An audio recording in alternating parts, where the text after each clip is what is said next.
going to put a link in here. Oh, good. I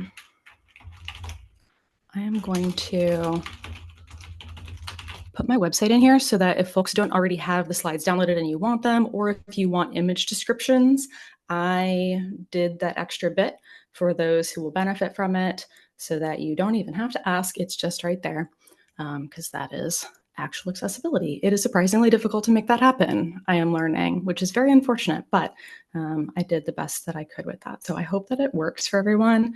And if you need those slides, they're there. They're also available via Amanda, Dr. De Lorenzo Garcia, the organizer. And yeah, got some other accessibility stuff here in just a moment. But first, please mute if you're not speaking throughout. I do welcome you to raise your hand, digital or real, to ask questions at any time. Of course, for your real hand to be seen, you'll have to put your camera on. So you don't have to have that on. You're all totally welcome to have camera off. We are recording. I mean, do you know if I'm sorry, Joaquin, sorry. Do you know if the recording captures everyone other than me or just me and my slides? I am not sure. I would send a message to Amanda. I can text her and find out, and get back to you. It's okay. It might be nice to pop it in the chat later in case folks want to like just know that when we get to questions later as that comes along. So if you do get an answer from her, that would be a good spot to share it. And also feel free to move and stem and leave and return at any time. This is 90 minutes. It's long. This is a sanctioned info dump, and I will be taking full advantage. So we're going to have fun with this, though. And I want you to, engage however you would like, whether that be just solely on your own end or in this shared space. We were unable to get captions working, so I apologize for that. I was hoping that we were going to find a way that that was going to work, but it seems that the account for the center doesn't have that option right now. So if your device has options like that, that's super cool. Mine has extended captions, so even if my ADHD brain wanders for a moment, it helps me catch back up with you. So I should be able to track y'all well, even as the meds wear off at this time of day. Video options, you may want to go to the top right, do speaker and hide self view. So those are some bits that you can take care of if that helps you to engage best. But if your camera's off, you won't have to hide yourself. I already mentioned the slides. Screenshots are okay too, if that is something where you want to take that as a note, but just please, if you're going to use it anywhere other than just for yourself personally, please cite my work. I would appreciate that. So that's all been discussed. So the schedule here is, we're going to talk about just some kind of key intro stuff first, then we'll get into some myths and facts, then we'll talk about lived experience of late identified autistic folks. I am one of them, by the way. And also a bit about diagnosis and how autistic people are identified diagnostically, which is a little different than what actually encompasses autistic experience. I don't know if we're going to get to that level of nuance today, even though we have 90 minutes. It is not covering everything. I have more slides here than we're actually going to cover. So we're just going to follow the flow of things. And if there's some stuff that you're like, wait, what was that? You can get back to me later. Oh, that's cool. Yeah. So Joaquin can stop recording for questions. That's lovely. I think that could be helpful. And then at the end, I'll have some suggestions and resources. In particular, I did mention in the little blurb about this presentation that it will have some stuff for those who are looking to maybe consider diagnosis or self-identification, just looking to learn more. So that will be at the end. And you can see our tentative schedule. We're going to get right rolling here with parts 1 and 2. We'll take a short break.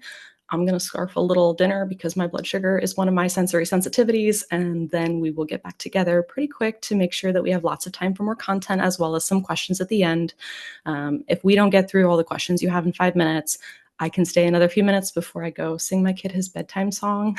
And if there's more to follow up on after that, then you'll have my email and that will be welcome. I love to share this stuff. Caution, info dump incoming, it's approved.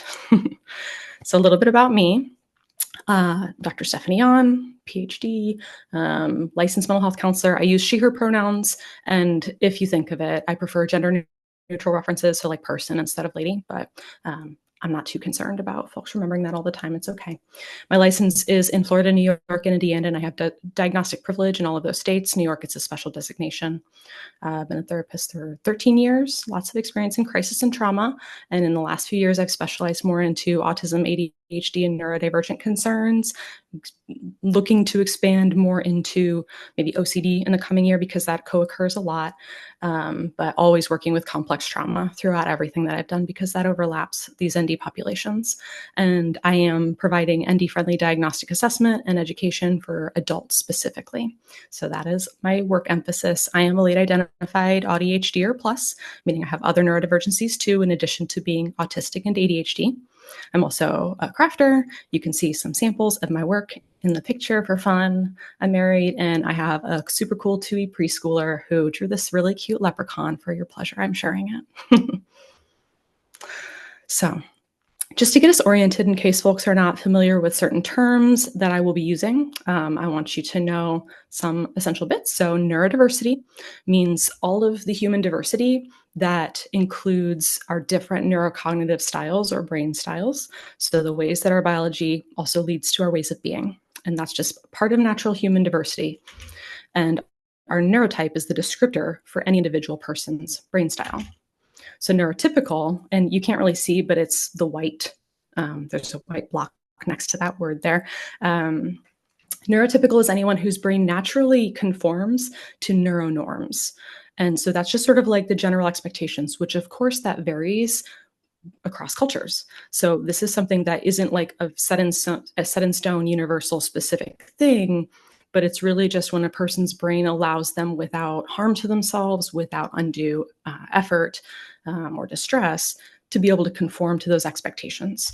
Neurodivergent is anyone whose brain style does not naturally or easily conform to neuronorms. We will talk about masking and when it can appear that somebody is conforming to neuronorms, but they are experiencing harm and detriment from that process. That comes up in this presentation. It's very important in it. Within neurodivergence and the neurodivergent ND population are all these different ones that are within that black circle there. So dyslexia, Alzheimer's, some of these are acquired, some of these are innate, schizophrenia, bipolar, epilepsy, ADHD, OCD, Tourette's. There are so many. This is not a complete list, but these are just some examples. Traumatic brain injury is an example of an acquired one that does create neurodivergence. So it can create sensory sensitivities, cognitive differences, lots of things that make it so that a person can't meet neuronormative expectations. And autistic, of course, is one of those. And so an important term here that many people don't know is that if a person is not autistic, they're allistic. So a non-autistic person is an allistic person. So I will be using that term. That's a good one to be sure you're aware of. Some other terms that are good to be aware of, I probably won't refer to the neurodiversity paradigm, but it's just a nifty thing to be aware of. It's the philosophy that I'm working from, that all brain styles are equally valid, but that the ideals are social constructs and inequities are imposed by those social constructs. So the inequities are not inherent to any brain being better or worse than any other, or the resulting like ways of being in the world. That is actually a matter of social construct and just society and its values. I could go off on soapboxes, but we'll stay limited to this. The neurodiversity movement is a movement that emerges from that paradigm, and it's about self-advocacy and promoting the embracing of all brain styles as valuable forms of human diversity. And neuroaffirming describes an approach that deeply embraces neurodivergence. So the neurodiversity movement encourages neuroaffirming approaches, and that does include autistic-centered approaches, which is a more specific form of that because, as we saw in the previous slide, neurodiversity is broad. Sometimes neurodiversity gets used as a euphemism for autistic, which we will get into the fact that autistic is not a bad word. I've already identified that way, so you might have gotten that like spoiler. Autistic-centered is really focusing on the particular form of neurodivergence of being autistic and our particular wide range of sets of traits, which we'll get into a bit more. Something I want to highlight too, I really like this little image. I do use a lot of images from various sources, and if they are not like kind of marked on the image somewhere, then I do mark it somewhere on the slide so you can find them and learn more from them. I did try to stick to sources that have actual neuroaffirming approaches, also called ND affirming or NDA sometimes. But neurodiversity is not a marketing campaign, it's a human rights campaign. That's a really nice, valuable way of saying that it's not something to follow as a trend. We do see more and more practitioners sort of approaching neurodiversity as something to put in their marketing, something to use to attract populations that they may or may not have been listening to. They may or may not be actively learning from or engaging with those communities. So that's something that would be more described as a neuro-affirming light, just as sort of a casual term for that. So I mentioned identity first language. This is a nifty little graphic to just kind of show you how some of us literal thinkers experience some of the euphemisms that get used, or some of the descriptors of autistic experience that get used by those who are not themselves autistic. So suffering from autism, we have an image of a person being stabbed by a rainbow knife. There's autistic humor. Pardon if it doesn't suit you. Being on the spectrum, a lot of people sort of imagine something more physical, like standing on top of the rainbow. That is the representation of the spectrum. Person with autism being that it's some accessory, it's something outside the person, as opposed to autistic person. It is integral to who they are. It affects everything about us. And that is something that we'll talk about. I am, as a therapist, to folks who are late identified, and I get to help folks become identified and work through the struggles of identification and what follows, and really working to make their lives awesome after that, and using that knowledge in a really good way. We learn how much it is really like deeply part of them, even if they didn't know all along. And so this is working from that perspective that neurotype is inherent, it is neutral, it is, or positive. It's a fact like any other biological fact about a person. So the phrase would be, Stephani is autistic. And that's not an offensive thing at all. In fact, that's the best way to honor that that is a really important part of me. And that's my culture. Even if I only joined it in the last few years, in this sort of like midlife stage, that has always been my neurokin. That's a phrase I don't have on the slides, but it really, it hits for some people. So the default, based on a number of polls and studies of the community, is to go with identity first language, this just calling someone autistic. But if someone self-identifies differently, you'll sometimes see SID in social media spaces, then of course defer to however they are self-identifying, because they get to decide. It can be that they're using some things that are sometimes considered euphemistic for protective reasons. They may go with just neurodivergent because they're still exploring, or they don't feel safe to be out as autistic and to disclose that in their life. And that's completely valid and a real factor for many people.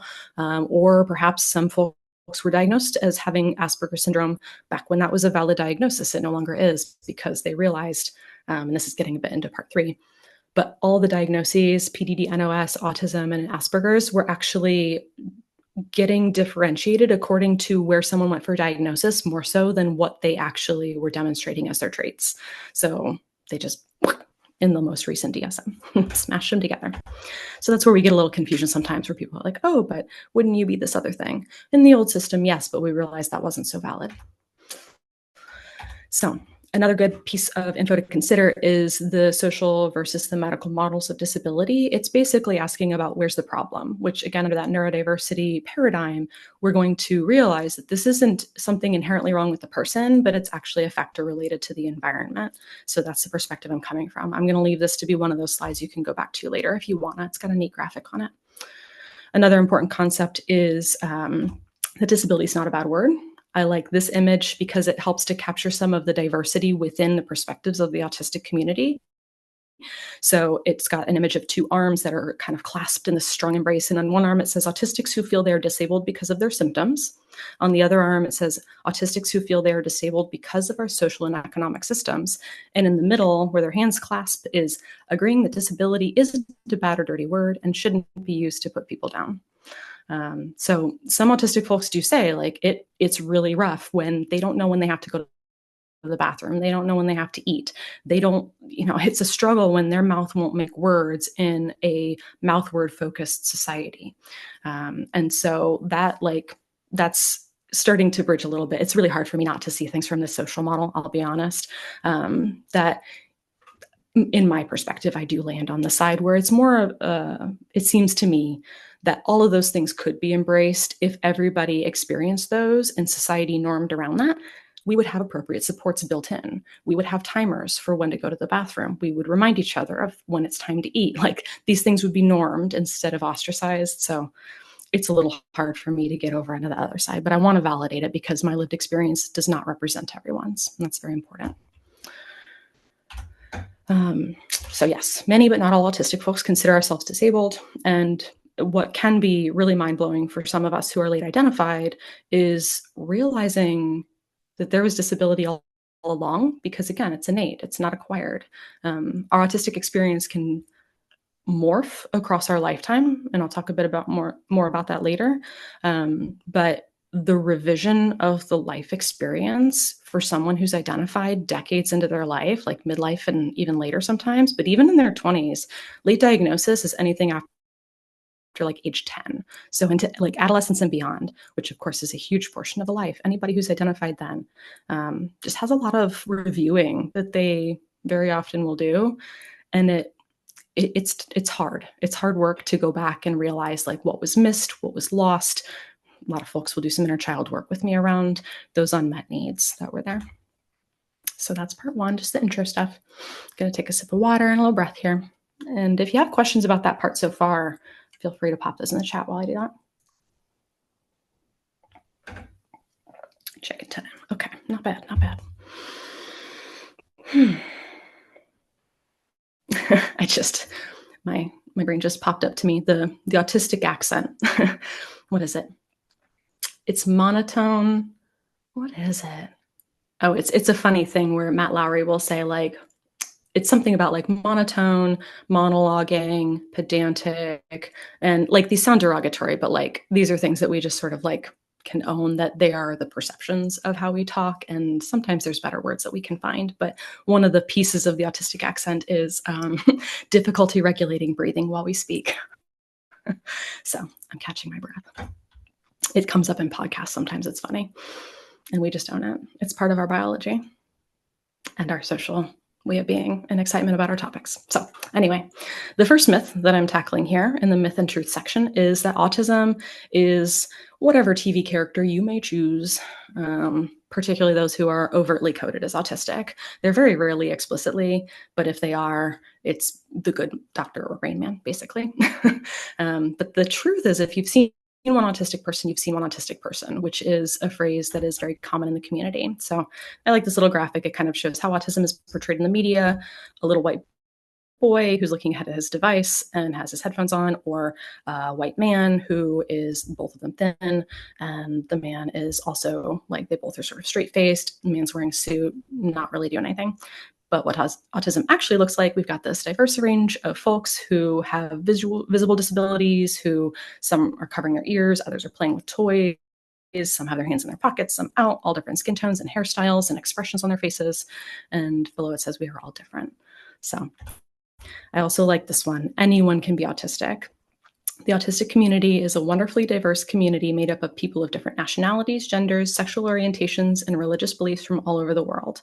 And like that's just such a beautiful thing to realize, that like we're just this dispersed community all around the world who share this neurotype experience, even if our like social kind of contexts differ widely. We do have something really deep within us that is connecting us as autistic people. It's just a really cool thing to find as an adult, particularly after a lifetime for many of us of feeling a bit alien, a bit on the outside, and not knowing why. It's an uncanny experience that I think holistics really struggle to understand, that a lot of those of us who find this community later in life have spent a lot of time trying to figure out what was going on, and finally we get the answer, and it's just an immense revelation. The next myth that I have for you is that the spectrum is about being more or less autistic, when in reality, autism is multifaceted. This is a very popular image that you'll see from autism sketches and some other creators with similar concepts that shows the autism spectrum is not linear. It actually looks more like this pie where the pieces are sort of filled in to varying degrees, representing different traits like social differences, interests, repetitions, sensory sensitivities, emotional regulation, perception, executive functioning, and other, which can include a bunch of stuff. So another key piece that's kind of useful for folks to know who want to be allies is that terms like high functioning, low functioning, and Asperger's are harmful and outdated, or at least plenty of folks consider that to be the case. Now, also many folks do use those. So again, follow self-identification. Some folks are informed and up to date and they still choose that. Others just don't know. They're kind of connected with different segments of other communities or different segments of our community. And so self-identification tops all. But in general, the more appropriate way to go would be to use terms that describe specific support needs. So that can get pretty extensive because society is kind of accommodating for us. So we end up having a lot of support needs, especially for all of our ways that we differ. But it can be useful for whatever the context is to say what the specific support need would be. So for example, augmentative and assistive communication during verbal shutdowns, AAC, alarms for bio breaks, a support person is needed for medical appointments. And these are all pretty common things. But if you had to summarize it, then you could say low support needs, medium support needs, high support needs, LSN, MSN, HSN. So you might see those in the community. And also just a note, rather than nonverbal, non-speaking tends to be the preferred term. And I've already used the term mouth words to describe the piece that's challenging, because part of why non-speaking is preferred is people can be verbal by writing. People can be verbal through sign language. People can be verbal in other ways. They can vocalize in other ways too, as a means of conveying themselves. But if we're talking specifically about forming the verbalizations with the mouth, that's a different bit. All right, next little bit here is the myth that autistic people are bad communicators. I don't know what you think of my communication style right now, but if you're autistic, you might be more likely to like it, as this, this graph shows. So the double empathy theory, also often called the double empathy problem, coined by Damian Milton, who's a very important contributor to autistic knowledge, recognizes that we communicate differently than holistics. And we can see here basically a summary of some research that shows that interactions, whether they're meant to be productive or social, between autistic and autistic or holistic and holistic, between matched neurotypes tends to go better than between cross neurotype interactions. And the little bit of text in here, in case you can't read it, it's low contrast, says responsibility is not solely in autistic individuals to learn responsibility is not solely on autistic individuals to learn about neurotypical social norms, but for all individuals to seek to learn and understand each other. And so then the last little picture is a happy cross neurotype interaction, because it's not only on autistics in that image to learn about how to get along in holistic culture. It helps for folks to own that that's a thing. So it's good we have a name for it. But for holistics to learn to navigate autistic ways of being, and to realize that there's an autistic culture that's valid. So I really like that image. Another myth for us to check in with is that autism is defined by deficits. This is kind of shocking for some people. But autistic traits, the more that I explore our experiences, and I love that I have the privilege of working with so many folks who share their deep inner lives with me. But the more that I explore this, the more I learn from others, both about their personal experiences and what others who are compiling large amounts of knowledge, because that's our way of being. The more I learn from all of that, the more I see that those things are two sides of the same coin, our challenges and our strengths.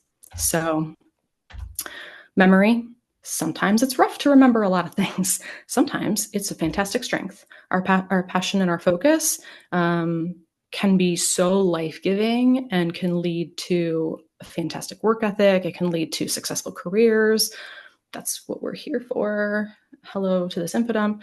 But also we can get lost in hyperfocus. We can put so much of our energetic and financial and other resources into something that has such an intense draw for us that we might struggle with some other areas where that energy or other resources may be needed. Detail orientation, it can slow us down, but it can also be a huge help sometimes. Sometimes that's an absolute gift. Sensory perceptiveness. This is one where it does seem on the surface like it's a really crummy thing to go through, because if you can take in so much sensory information that's just characteristic of autistic neurotypes for most of us, nothing is for 100% of us. It's just the way this form of diversity works. But our sensory perceptiveness can lead to our overwhelm oftentimes. And that can be, not just the 5 basic senses, but even our interoceptive sense of like what's going on in our body. Earlier, I mentioned my importance of monitoring my blood sugar. That's something that it didn't make sense until I found out I'm autistic, but that is one of my sensory perception things that's stronger for me. But on the other hand, I think that the other side of that coin for me personally is I get a lot of information from with my body in my work as a therapist. So that's just like one very personal example, but also for others, their amazing auditory sensitivity allows them to have a really keen experience of music, to be wonderful musicians. And I'm not talking just savants. That's a really small subset of the autistic population. In case anybody has predominantly been educated by the movie Rain Man in the 80s. There's a lot more to us than that, but we do tend to have these strengths that can also create those challenges. Others are systematizing. That's another one that kind of like detail orientation, like it can become overarching. You don't know how many hours I put into preparing for this because I systematized the business out of this.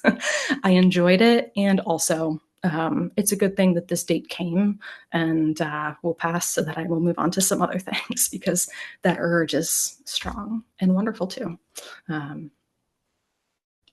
Balance can be hard for us sometimes. Lateral thinking and problem solving sounds pretty fantastic.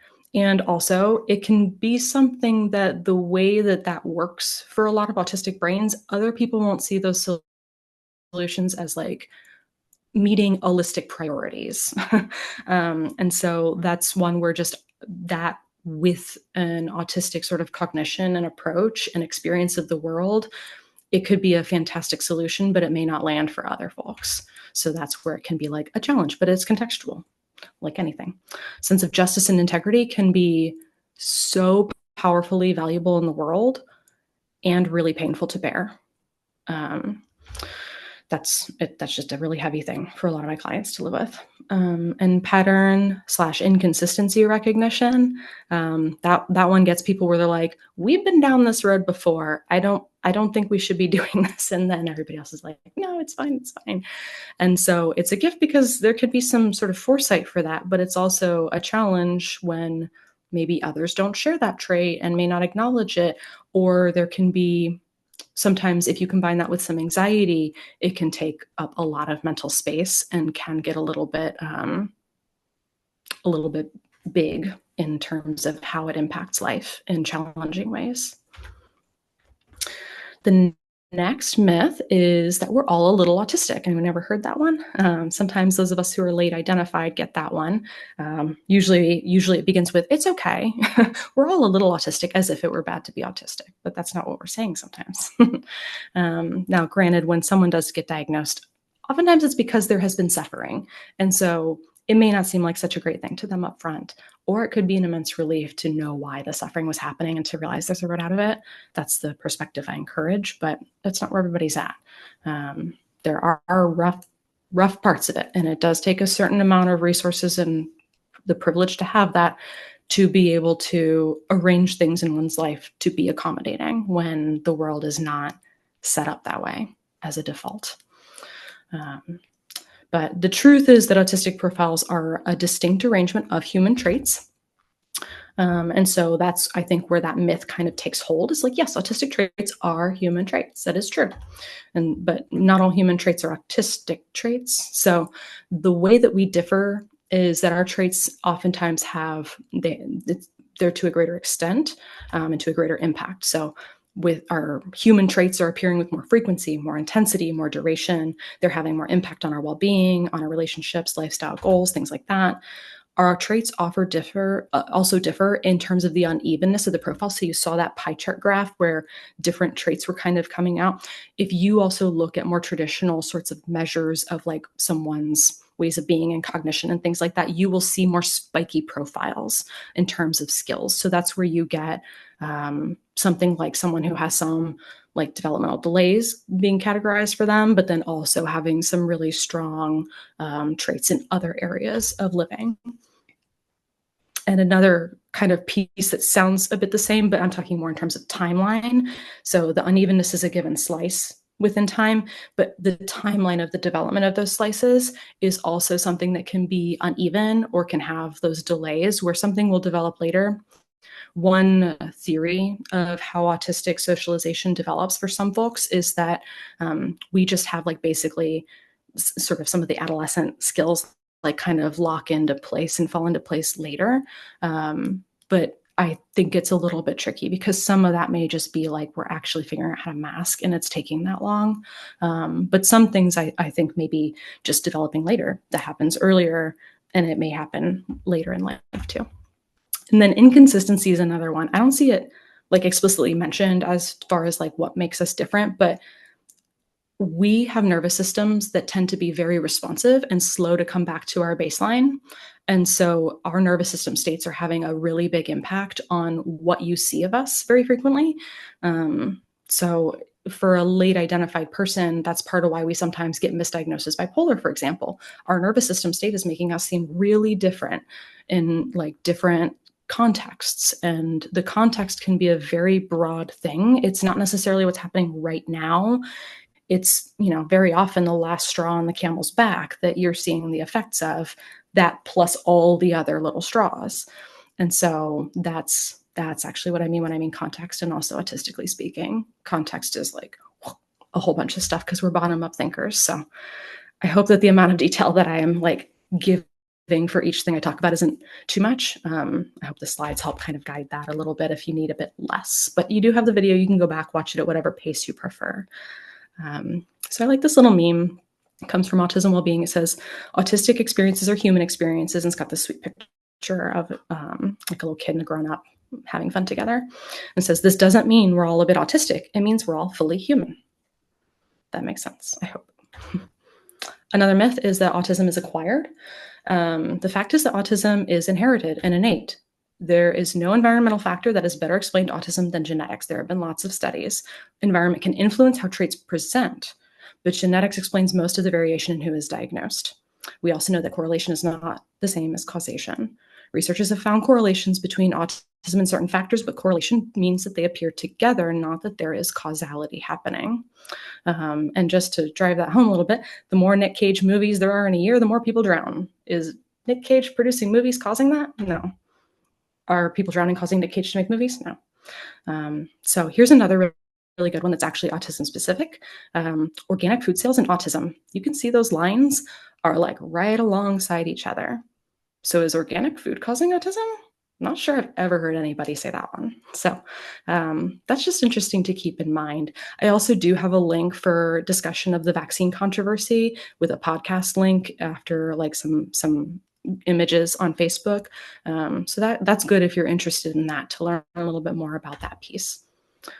Another myth, autism is caused by some form of trauma. That one comes up sometimes. It's probably partly because autistic traits do have a complex relationship with trauma. So I really like this graphic from Trauma Geek. I'm going to summarize it and not read all of the points. But basically, some things like our innate sensitivity beyond like kind of the neurotypical norm to like sensory pieces, for example, can become amplified beyond the individual's typical. And so it's something that comes up often in autistic burnout, that particular piece, and a lot of these other ones do too, because autistic burnout is basically a result of lots of trauma for an autistic person.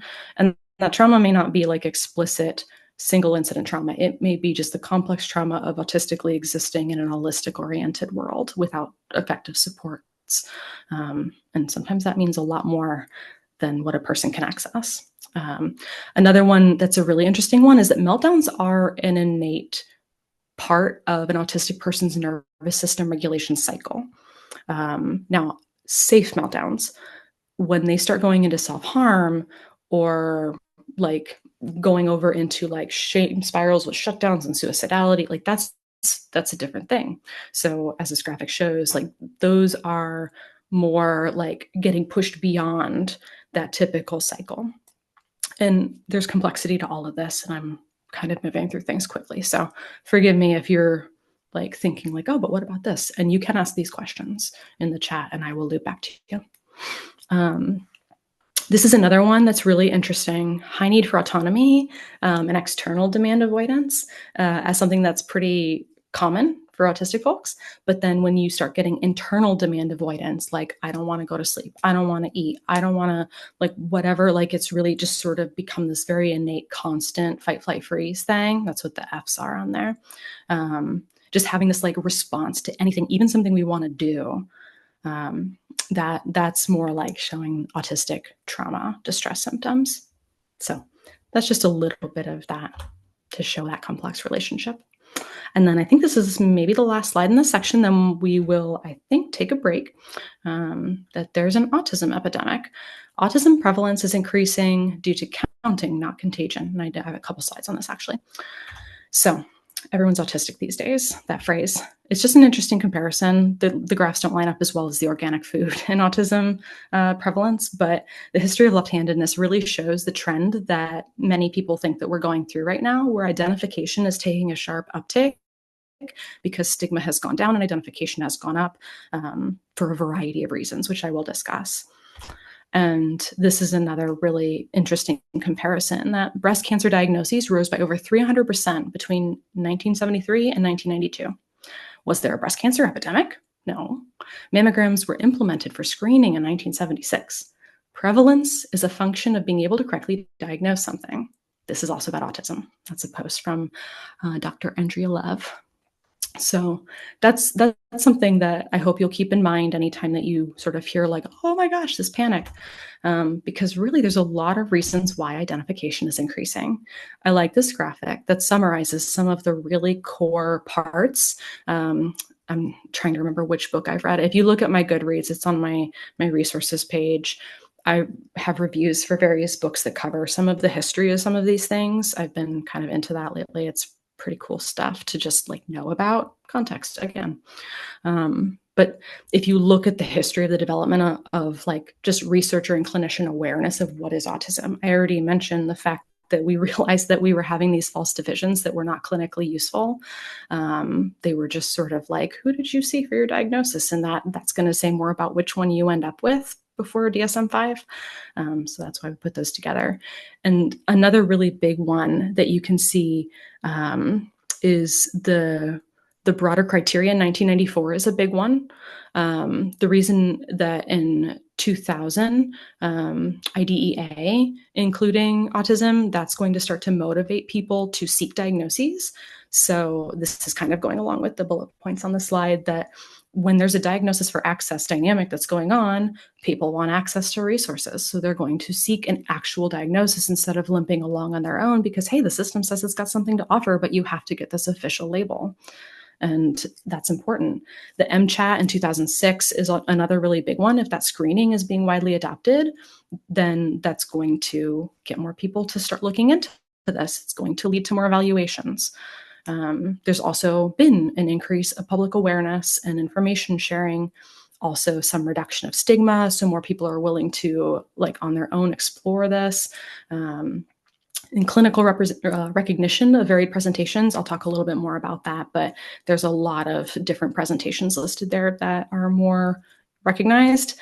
And then I am jokingly calling it the family 2-for-1. There's this intergenerational ripple effect where somebody's kid goes to get diagnosed and the provider's asking about all these things and they're saying, well, the parent's saying, well, that's normal. Yeah, that's normal. I did that as a kid too. And the provider's going, mm-hmm. That's diagnostic, my friend. And eventually the parent sort of pieces some things together like, whoa, boy, all of these things that they're saying that my kid is like demonstrating autistic traits, like, whoa, that was true for me. That's still true for me. I have my grown-up version of that. And so then it ends up being that parents are part of the lost generation getting caught up. So for your enjoyment, if you choose to remain at your screen, and I encourage you not to, because this is available for you to look at later, but for fun, there's late diagnosed adult, autistic adult bingo. And I like that research mode is the free space in the middle. But I'm going to go take a little 5-minute break and eat a little something. And I encourage you all take that bio break. This is here for you later. But if you choose and prefer, this will be here. So also feel free to pop any questions into the chat if now is a good time for you to formulate those questions. I will be back soon.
I hope that this isn't too short of a break for anyone, but of course, as you might need to come on back, that is totally okay, as said at the beginning. So continue to make yourselves comfortable. And if you want to stretch, I see you got your cameras off, then that is a great idea. I didn't mention, but I super embrace people eating or being horizontal or whatever you need to be comfy. So please, please do that as we continue if you are not already. I'm so proud of myself for that actually being a 5-minute break. Does anybody need to pop in and say anything, ask anything right now before we continue with the next bit? Okay, cool. I realized I have my self view turned off and I don't see any of your faces because everyone's cameras are off. And so you are getting like really unmasked me. So I hope it's a fun ride. All right, part 3, diagnosis and lived experience of late identified autistic adults. So I have here from Neurodivergent Insights, one of my favorite resources. Dr. Nuff's stuff is awesome. The autism diagnostic criteria from the DSM-5. She does a little tweak to say instead of deficits, differences. I actually, on my website for resources for autism and autistic folks, I have my own preferred rephrasing that I use in my assessments just for the write-ups to try to include education in the documents that people will be sharing with their support systems and such. But I'll use the DSM language here just for the sake of education. So to be diagnosed autistic, a person has to meet 3 out of 3 for this one, this set of stuff here. So differences in social emotional reciprocity, differences in nonverbal communicative behaviors used for social interaction, and differences in developing, maintaining, and understanding relationships. The DSM does give examples for each of these. This is something that needs to be across multiple contexts. And what's really important for some folks who are getting late identified is that those need to be expressed currently or by history, that's something that might be found predominantly in their current day-to-day. And they may or may not have a lot of evidence that they can point back to for that in their early life. Some adults don't have someone who can sort of vouch for that. They may not have the records. They may not have the memory for that. Trauma will do that to you sometimes, or just not being aware. It doesn't get encoded in that way. And it might be early enough in their self-understanding process and learning about autism that they don't have all those connections made at the point when the diagnosis is being considered. So that's part of the complexity of that. So we'll talk a little bit more about some pieces of that I have a soapbox about in a little bit, just in terms of diagnosis. But the other piece of it that is kind of the main unique bit for diagnosing autism, because of course all of the things in the DSM are it's also not something else. That's one of the criteria. But criteria B has the other really core autism specific characteristics, which are stereotyped or repetitive motor movements, use of objects or speech. I like to reframe that from stereotyped because that by definition is useless movements. That's pretty much the definition of it. Intrinsically rewarding, I think, is a more appropriate way to describe that, because that is actually what autistic people are experiencing generally when we're doing those motor movements. So toe walking, flapping, rocking, swinging, spinning, things like that. They're intrinsically rewarding. And that really has a lot of integration with the sensory system that is mentioned in B4 on the other side of this page. The next one, and people only need to meet 2 out of the 4 of these, by the way. The next one under B is insistence on sameness, inflexible adherence to routines, or ritualized patterns of verbal or nonverbal behavior. Well, their language is kind of judgy there sometimes. Really, I phrase this as more of a preference for predictability or a need for predictability. If you want to get into some of the cool biology and theories of what's going on in autistic brains, the predictive processing framework has some really cool stuff on this. I'm so eager for the book that's coming on January 2nd that I have pre-ordered, that is by Sarah Bergman. I think that's her name. And it's about predictive processing framework and our sensory experience, an autistic cognition and ways of being. It's going to pull it all together. It's going to be so good. I can put that somewhere once I decide where that should go. I'll probably go on my resources page for those who are interested in getting confirmation of what book that actually is. But basically, our predictive systems in autistic brains are really, really sensitive to prediction error. Everybody's brains, if you look at the predictive processing framework, The Experience Machine is a really good book, and How Emotions Are Made is a really good book to explain this in pretty layperson friendly terms. You don't need to be a neurobiologist to understand it. I'm not. But basically, everybody's brain is constantly making predictions, and that has a large factor in how we experience the world. Our brains are predominantly actually showing us discrepancies, but autistic brains are experiencing a lot of discrepancies. There's a lot of reasons why that's happening. We could look at some biology and some other theories, but that's not quite what we're here for today. It's some really cool stuff, but we actually have an increased responsiveness in our bodies and our nervous systems to things being unexpected. So that's why we have a higher need for predictability, which is part of why something that's accommodating for us is slides available in advance, schedule available in advance, a little bit of a preview of the content, some of that, and just being able to more manage things so that we know what to expect. So that's where some of that like rigidity and ritual can kind of come from. Highly restricted, fixated interests. These terms, like who would say this about an holistic person, that are abnormal in intensity or focus.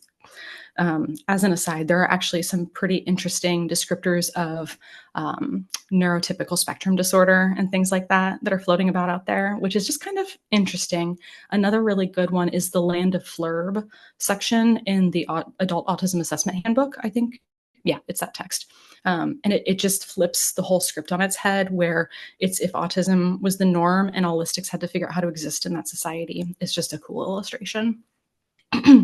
But basically, it's our special interests, our passions, our like what absorbs us. And it's really a cool part about that for those who experience it, which again, none of these is 100% of autistic people, but for those who experience it, it can have a very sensory component.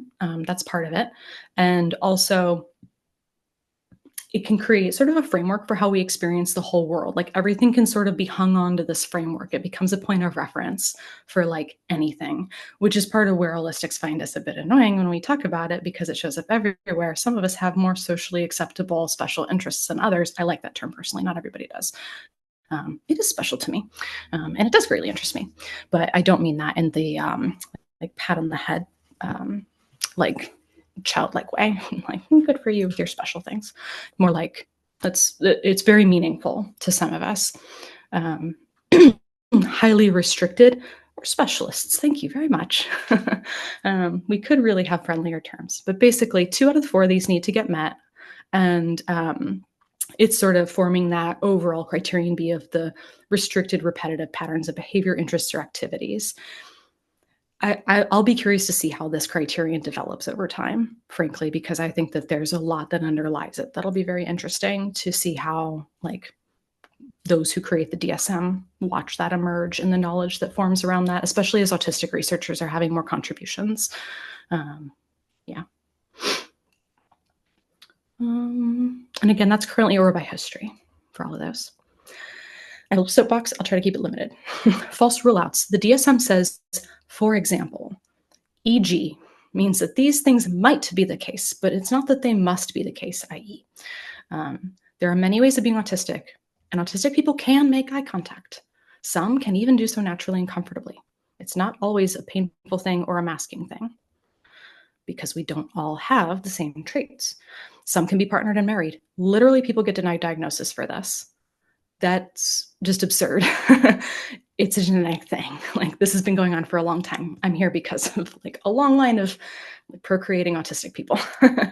Some of us have higher degrees and a career, and it's not because we're savants. It's just we're part of that range of presentations. And for some of us, having a career can become quite uncomfortable. It may not be a great fit, but for some of us, it's a fantastic fit. I know some folks who it's a fantastic resource in their life because it's something they're deeply interested in. They experience flow and fulfillment and predictability and security, lots of good things from their work. And for some of us, that happens in education. Plenty of us do have and want friends and have relationships or want them. And we experience difficulty, or at least differences and difficulty in the holistic context, in pursuing those. But again, going back to the double empathy thing, the neurodivergent pairings, they want smoother. And it's really interesting now that I'm operating in a specifically predominantly autistic focused context as a therapist. I also work with ADHDers and folks who find me and later find out that they were into me as a therapist, possibly because they're neurodivergent, not all, but it often does happen. People say, like, I've been unable to connect with others in the past. Well, statistically, if they weren't really vetting their therapist, and this is no blame on them, but they were statistically probably going to get a therapist of a different neurotype. And now they have one who has a matching neurotype and things are flowing. It could be that they're more experienced. It could be that they've, tried therapy more times, that they vetted me, or I strongly encourage them to do so. But it also could be that those neurotypes are matching. And so, again, that context thing really matters. Other false rule outs are just that people are interacting in ways that appear natural and comfortable. That can be that's somebody's area of strong interest, that they have learned how to navigate certain types of interactions, or that they're presenting on topics of great interest and it's just a sanctioned info dump, as I said at the beginning. Or that maybe they are really high masking, that they're really high self-monitoring, and that they have used their prefrontal cortex instead of their temporal lobe to manually work out how to do the things in a way that looks natural and comfortable. But very often, Aulistics do still get the squick from us. They get sort of an uncanny valley. Research has shown that thin slice judgments of autistic folks are generally negative. And in fact, it helps when an autistic person discloses that they're autistic, because then the autistic person goes, oh, that explains. And I'm describing this in sort of a casual way, but that is actually supported by research that dynamic happens. And so just to kind of conclude my little soapbox about the myth, you have to look autistic. The truth is there's no one way autism looks. You can't see someone's inner experience, their sensory experience, processing differences, or inner world on the outside. You have to trust their description of it. You get to see some evidence of it, but that's not always going to show, especially for late identified folks. So proper identification is based on broad patterns, the overall clinical picture, not on specific behaviors, even the ones that are listed as exemplars or examples, not even necessarily exemplars, but examples in the DSM. It's just a really huge shame when folks get sort of told you don't belong in this community for these reasons that even the flawed diagnostic system would not say is actually a must. The internal experience is key. Misdiagnoses. So I've been alluding to this. A lot of folks get missed because of camouflaging, compensation, and masking. There's a really great measure for anybody curious called the CAT-Q, the Camouflaging of Autistic Traits Questionnaire. It's available via embraceautism.com. It's embrace-autism.com. Really cool resource for screeners. You can get a lot of self-screening done there for free. You just go on and do it yourself. It's really good stuff to take to an assessment or to just keep for yourself. Do it over time. Also, I'll get into self-identification a bit more in part 4 here, but oh golly, I need to set an alarm so I don't run us over. Give me a quick sec.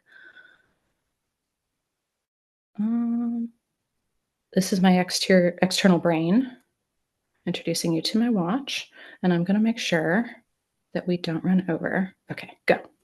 All right. So camouflaging, compensation, and masking, the CAT-Q will measure that. And basically, it's about hiding traits, self-accommodating, and mimicking holistic behavior. It's a little nuanced to try to break it down, but it typically just gets called camouflaging, or most commonly casually called masking. It is a protective function.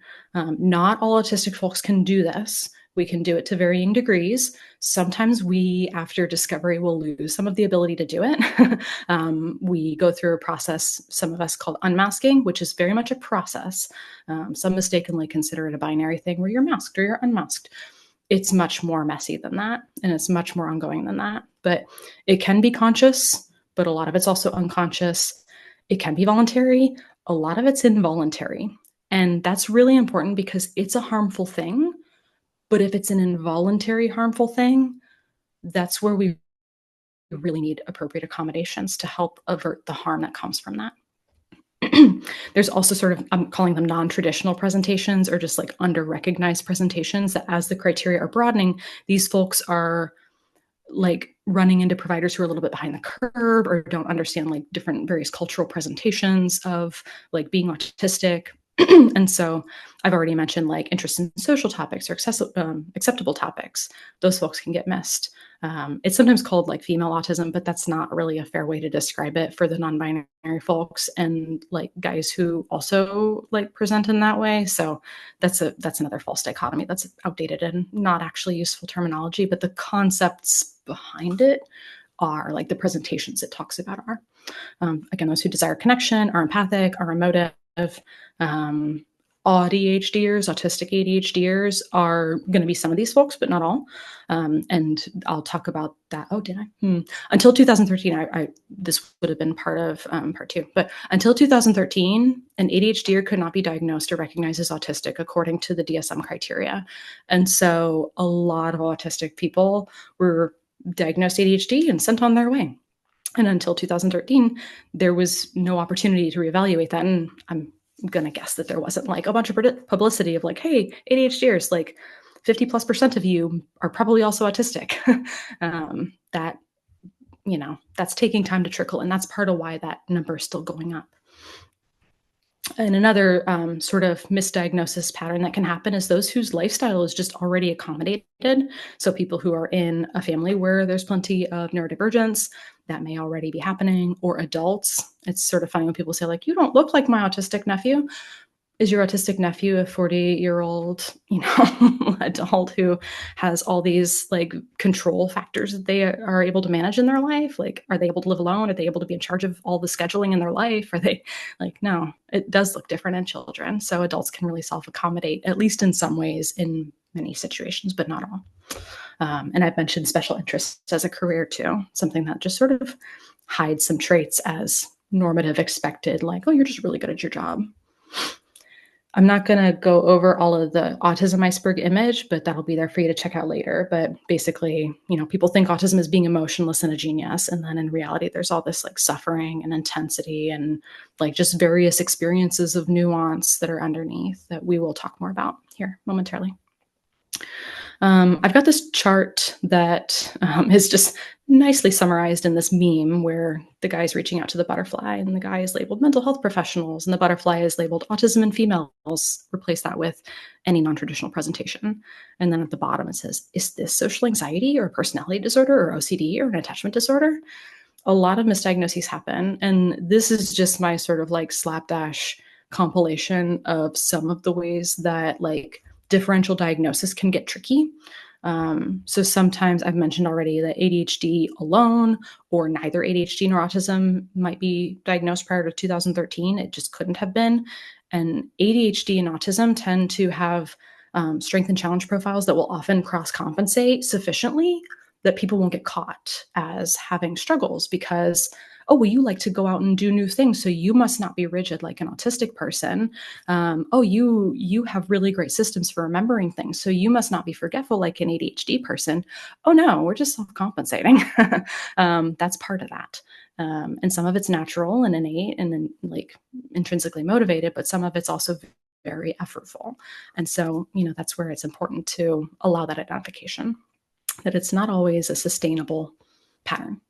Anxiety and depression do frequently get diagnosed as sort of the only descriptor of what's going on for some people, when in reality, that can be symptomatic of unrecognized disability and all of the fallout from that. And the treatment does differ. So it's really useful for those who are clinicians here or who might be experiencing it to check out there are some comparison charts between depression and autistic burnout. And one of the key things that I've noticed for folks that's really important that some clinicians might not be aware of, for autistic folks, behavior activation is not helpful if they're an autistic burnout. They actually need extremely heavy rest, like lots and lots of rest, lots and lots of removal of expectations and demands, and allow them to come to the point where they actually feel that energy recuperating. If you've heard of the like spoon theory idea of like energy management or energy accounting, there's other systems for it, but basically they're in energy debt. And it requires a lot of sort of offloading of the nervous system and a lot of time and space for that to start to feel accessible. Whereas for depression, you might say like, hey, get on out there and try some things. Let's see what we can get you doing. CBT doesn't land great for a lot of autistic folks. For some, it's great. I've heard the same about DBT. I'm always kind of keeping an eye out for people's experiences with therapy modalities and such. And it's really, it's all varied. No one thing is going to be great for everyone or bad for everyone, but that's kind of an important piece, is like check for autism, like autistic burnout. There's an autistic burnout checklist, a symptom checklist, A-B-S-C, that you can look up, developed by an autistic clinician, I think. And that's a good place to start if you need to learn more as a clinician or a person who may be in burnout. OCD, that's a tricky one because it does co-occur frequently, but there's also this thing called distinct anxiety for autistic people. It's not in the DSM, but it's kind of like a proposed concept for, it's specifically like distinct to autism. Anxiety it's not really labeled very well. It's not clear that it's actually about autistic folks. Like, we experience a type of anxiety that in some situations I've seen it called like dread. Basically, like, we know that's not going to be good for us.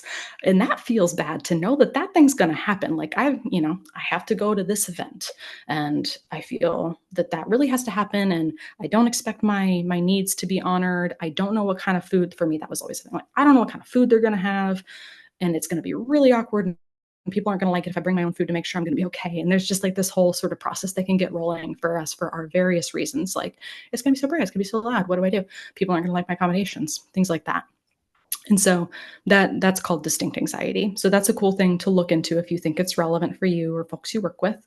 And then that expectation sensitivity can also be sort of relevant to it, basically presenting in terms of those like rituals, just routine, the reliability of routine. And also, if you mix in some ADHD, sometimes ADHD coping anxiety can kind of look like OCD a little bit, like, I'm worried about this thing, I need to do something to deal with it. Well, I legitimately have forgotten this thing many, many times. I did lock myself out of my car while it was running. True story. Like, we develop procedures to deal with that with our systematizing brain. Excuse me. Eating disorders. That one's tricky because that can occur as well, but there's food sensitivities as a sensory matter, need for routine. So safe foods and same foods are key terms from autistic community. Safe foods are the ones that you pretty much know you can rely on, and same foods, it's one word, that's not a typo.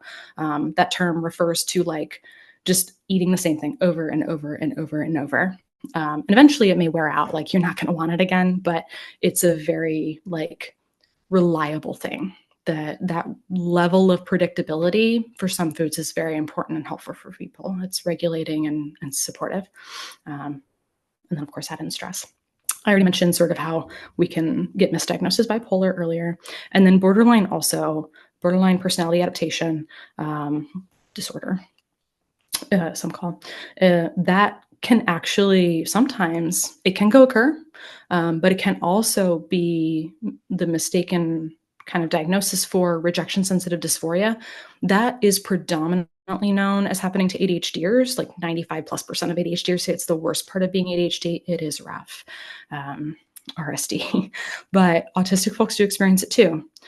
And basically, I could get into sort of like why we think this happens, but it's got something to do with executive function and trauma of like just being socially different and struggling to navigate that, especially without having like a coherent narrative as to why that's happening and what's going on. And so all of that can look like borderline sometimes.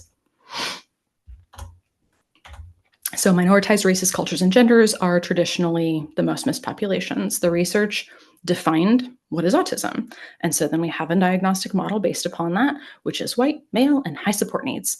And generally like lower IQ by the traditional standards for measuring that. Excuse me. And so it's missing BIPOC, it's missing trans and gender nonconforming, it's missing low support needs people. Also socialization for some populations, particularly those socialized as women. And also I think Black populations for protective function, masking is coming into play. And lack of awareness, some populations are just not as knowledgeable. It just hasn't kind of filtered through into their spheres of society as much. So they aren't then as able to consider the possibility of being autistic to then pursue those questions. And then also there's stigma. And so once you are even able to consider the possibility, if stigma is like, oh no, I'm not like that, that would be really bad. That's a tragedy. I'm not a tragedy. Then you're not going to look into it and realize like there's a lot more to it. Minority stress and trauma, as I mentioned on the last slide, can lead to diagnostic overshadowing. DX is diagnostic. And then there's also systemic marginalization in the diagnostic process. So some folks are going to have to navigate the realistic fear of increased depression that happens when being identified as disabled and autistic. The mental health diagnosis does not have the same impact on everybody, depending on the intersectionalities of like what's going on in their life and their identities. Also, the diagnostic systems are complex. I have a lot of experience and I'm navigating this with my kid and it's a lot. Like it is not straightforward stuff. I think I know some good questions to ask and I can't get straightforward answers sometimes. Like this stuff's complicated. And so for even somebody who's kind of in the system's hard to navigate. So especially for those who are outside of the system or who have not had maybe like intergenerational knowledge passed on to them about how to navigate systems, or they don't have the privilege within those systems. That is a lot of effort that goes in, and the outcomes are really uncertain. And there's a lot of resources that go into going through these things too, like time, as well as money and energy and emotional energy. So another thing that really becomes a problem too is just being unable to access informed providers. And part of that is not knowing how to identify those providers. So I do have some info on that later. And then, of course, there's the provider bias then. And there is a good site. Do I have it linked here? I don't know where I have it. It might be in the links in the last slide. Some good information about why do Black children get underdiagnosed as autistic. And then, of course, you've got misdiagnosis. A lot of those are feminized. A lot of those things in that chart that I had as to misdiagnoses, a lot of those are things that tend to get disproportionately applied based on gender. And similarly, a lot of Black kids get misdiagnosed as conduct or adjustment disorders before being diagnosed as ADHD or autistic later. You can see in this graphic here. So it just discusses like the delays. I'm not going to get into all the details. I hope you'll look at it though. Basically, like minority race people are going to be identified later and less, and that's a lot of impact that it has on people. And so then that's going to be playing out also in adulthood. There's no reason to think that's going to be different. So as a result of this, not only do we have suffering, but it's unidentified suffering that's going on under that iceberg. So one of the things is that negative self-concept. As I referenced, a lot of autistic folks are like, I have been an alien my entire life. I landed on the wrong planet. That was literally like the first autistic community website. It was called wrongplanet.com. Like we don't have a way to understand that because there's no language, there's no concepts like for us to use to navigate that in our own minds or among other people, and it creates identity confusion. Then we also have those unmet support needs without any explanation that that's what that is.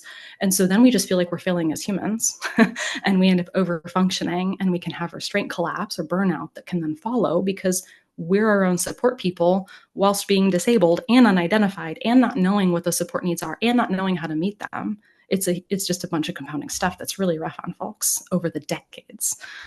And then, of course, we already mentioned some mental health problems that tend to co-occur, but can also be a result of all of that trauma. Health problems that can co-occur, but can also be exacerbated or result from all of that. And then on and underemployment is a very common problem. I think the statistic is like 85% of autistic folks are un or underemployed.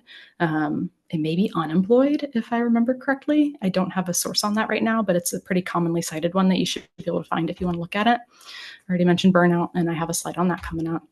Self-harm I've mentioned, and that one is something that's really important to me, just in terms of it often has a sensory component. That's something that I find is valuable to introduce to folks. Like sometimes in that immense distress, your system is naturally like pointing you to some sensory soothing options and like sensory regulating options, but they're going too extreme because you haven't been able to meet it before the distress got really intense.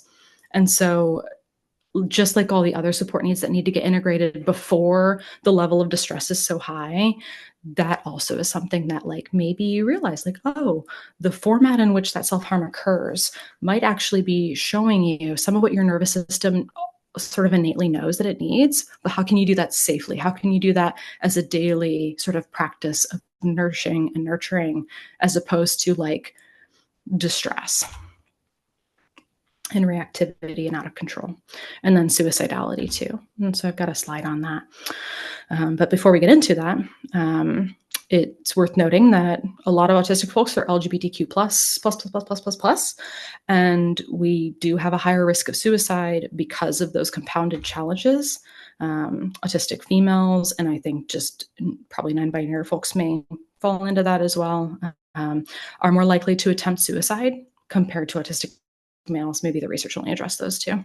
And one study, at least, according to the source, suggested autistic females are 5 to 6 more times more likely to report suicidal thoughts. And this one's really specific to this population we're talking about. Late or misdiagnoses of autism are associated with a higher risk of suicide, particularly those who are waiting until adulthood for that identification. Autistic adults are 9 times more likely to die by suicide compared to the general population. Oof. So it's a really, really important thing. I think I have a slide on this coming up. Yeah, I'll get back to that in a little bit.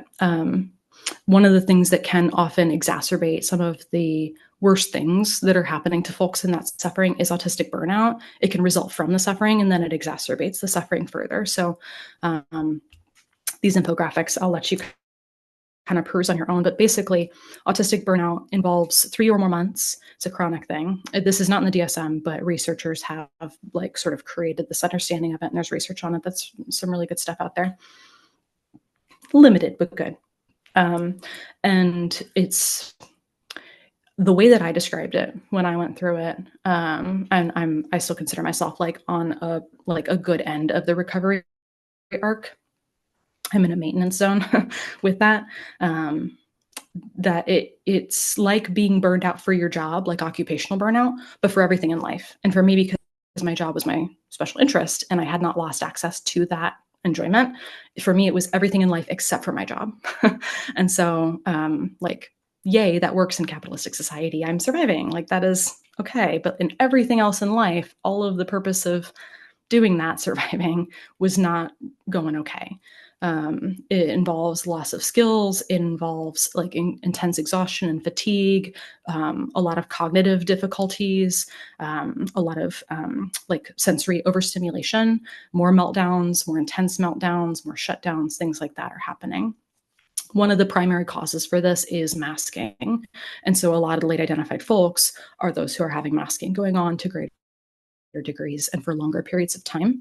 People can go through multiple burnouts and they do tend to get progressively worse and harder to recover from. Some people do have permanent loss of functioning due to these burnouts. And so this is not like a rough period that you like bounce back from, but it tends to compound and have impacts that are difficult, ongoing. It's a hard sort of uncertainty to sit with somebody in burnout and acknowledge that we cannot predict for sure what capacities you're going to regain after this, because it actually is very harmful for a person to go through that level of stress. And part of the complexity of it is, in order to recover, it requires acknowledging that some of those capacities were never within your healthy range of functioning.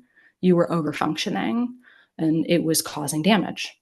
And so to relieve the additional damage and to recover from that, you're going to have to give up the overfunctioning. But some people do sort of experience that what they think has happened to them is that they actually, due to being so unwell for that period of burnout and for so long leading up to it, that they actually have lost capacities beyond just saying like, oh yes, in fact, I'm disabled. But like, I'm disabled and that hurt me so bad that I lost something that I would have been able to keep otherwise. Due to that overfunctioning. So it's rough. And suicidality is a big part of the autistic burnout experience. So the things that help are, as I said, rest, and then rest some more. And you think you're done with it, but keep resting, and then maybe do some things, but then rest some more. Don't overdo it, basically. People will get into this boom bust cycle. And that's just not creating the sustainability that their burnout is showing them that they need. A lot of accommodation is needed. So here are some statistics on suicide risk. I apologize for not having citations right here, but the links are somewhere later in the slides. Nearly 1 in 4 autistics attempt suicide. Attempt. A lot of us think about it. And this one's an interesting piece of research that this comes from, but in sort of posthumous, like looking at cases of suicide deaths, it's estimated that 40% of those were autistic. Some of whom may have been diagnosed, but many of whom were not until the study was conducted, which of course you can't officially diagnose after someone's death, but that's pretty notable that folks appeared to be meeting criteria, but were not all identified and they were dying.